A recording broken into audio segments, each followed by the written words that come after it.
বিজ্ঞপ্তি জারি করে এটা কার্যকরী করেছি। এই আইনে কি বলা আছে? যারা হকার তাদেরকে একটা নির্দিষ্ট জোনে রাখতে হবে। সেই জোনটা নির্ধারিত করবে কে? হকারদের দ্বারা নির্বাচিত প্রতিনিধি। যেই এলাকা জোনটা হবে সেই জোনের প্রতিনিধি আর আগরতলা পুর নিগমের প্রতিনিধি সম্মিলিতভাবে একটা কমিটি হবে।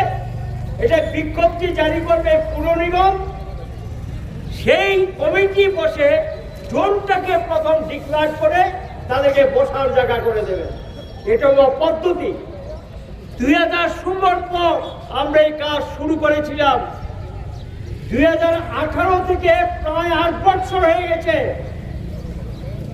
আপনারা কি জোন ডিক্লেয়ার করেছেন?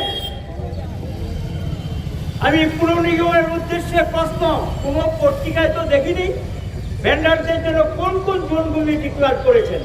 1, 2 হলো আইন অনুযায়ী তাদেরকে উচ্ছেদ করতে গেলে বুঝিয়ে করুন। বামফ্রন্টের জমনা কোথায় কোথায় বামফ্রন্টের তুলনা আপনারা টানেন, আমি টানতে চাই না, কিন্তু গত কয়েকদিন আমি দেখেছি আপনারা কোথায় কোথায় বামফ্রন্টের সঙ্গে তুলনা টানছেন। স্মরণ করে দিতে চাই, এই শহরে হকারদের পুনর্বাসনের জন্য চন্দ্রপুর থেকে যদি শুরু করি, ওখানে রাস্তা থেকে তুলে মার্কেট তৈরি করে সব কয়জন পুনর্বাসন পেয়েছে। বেকারদের আমরা ব্যবস্থা করেছি। আপনি আসুন এবং মঠচুমড়ে মার্কেট করে তাদের মার্কেটের ভিতর ঢুকিয়ে দেওয়া হয়েছে রাস্তার উপর থেকে।